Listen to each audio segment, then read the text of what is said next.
First Time Herbies. Part 3 is about herbal products, making plant medicine, as it were. And it can be impossibly complex. So let's start with a mellow walk in the woods and a story. The little green man lived alone in the barky bole of an old oak tree in the middle of the forest. Every morning he would spring out of his four-poster bed, landing directly in his green rubber boots. Then he would plop over to his cupboard to see what he could find for breakfast. Sometimes he had hazelnut muffins, other times only dry turtle bones, an invitation to foraging. But this morning he slept in late. He had a dream that a bug crawled up his nose, awoke to find he did have a bug, the kind that makes you sick. Not even bothering to put on his boots, he went barefoot over to the window and opened it up, surprised to see that the forest was covered overnight in a deep drift of snow. "Just my luck," he whispered, because he had lost his usual grumpy voice. "I'll never find my elecampane plant, and elecampane root is just what I need." From outside the window there was a furry scurry as his friend, the absent-minded squirrel, came up to the windowsill to greet him. "Absent," whispered Little Green Man, "please dig down in the snow and see if you can get me a piece of elecampane root. I need it badly to clear my lungs." So Absent the squirrel dove off into a snowdrift. Soon all you could see of him was his bushy tail and back feet, which started to flail.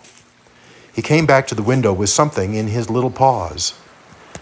"That's an acorn," lamented Little Green Man. "Oh, so it is, let me try again." The squirrel dove off into a different drift and came back to the window with his prize. "That's a black walnut." The Little Green Man closed the window in disgust. But Absent did not mind. He sat on the windowsill and ate the acorn, then the walnut.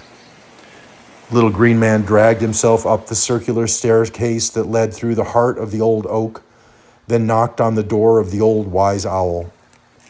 A delicious odor blossomed into the passageway when Owl opened the door.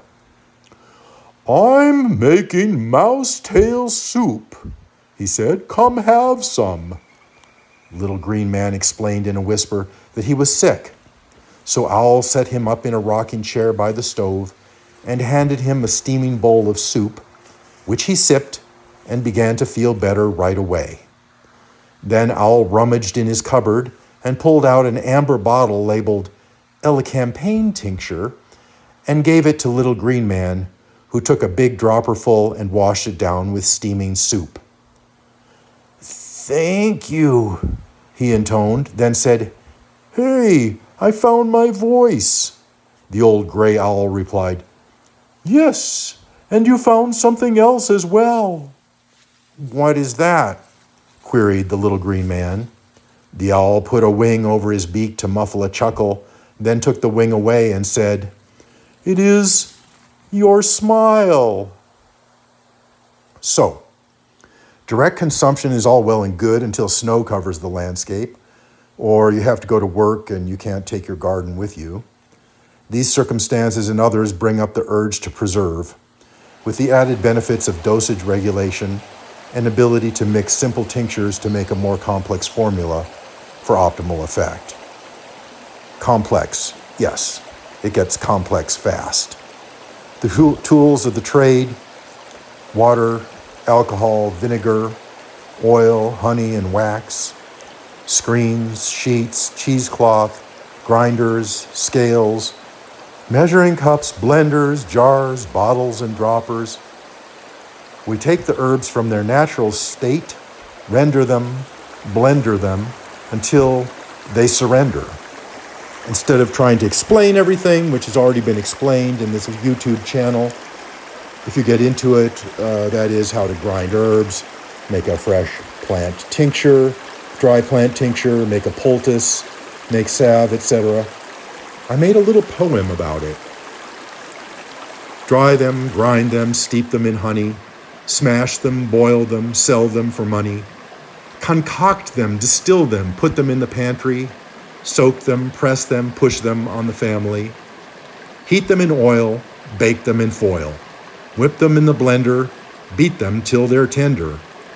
Poultice, bolus, pessary, vagina, and rectum, God help us. Weigh them, measure them, drop by drop the dosage. Store them, pour them, box them, apply the postage. Tinctures in water, plink, plink, plinkering. Gargle them, garble them, broth them, quaff them. No end to the herbal tinkering. I think my best advice is get a hold of a copy of my book, Making Plant Medicine. It's going to make sense of all this blathering. Shipping is free either online at herbalreads.com or at Strictly Medicinal Seeds. Herb grinding screens can be extremely helpful. Put your herb in there, rub it through. It's going to take out the stems. Rub them through a finer screen. It's going to grind it down to the point where you can tincture it. Herb grinding screens available online at Strictly Medicinal Seeds. A really valuable investment. Then finally, if you really want to make optimal use of your herbal tincturing, get a hold of a Strictly Medicinal tincture press. Those two are available online at Strictly Medicinal Seeds. This is my somewhat salty one that I've used many times. Presses out every last drop. There's the custom stainless steel pan assembly. I'm going to give links to all these different things in the description for this video, so you can click and get more intrinsic information. And so the little green man in me puts his blessing on your medicine-making endeavors. And remember, laughter is the best medicine.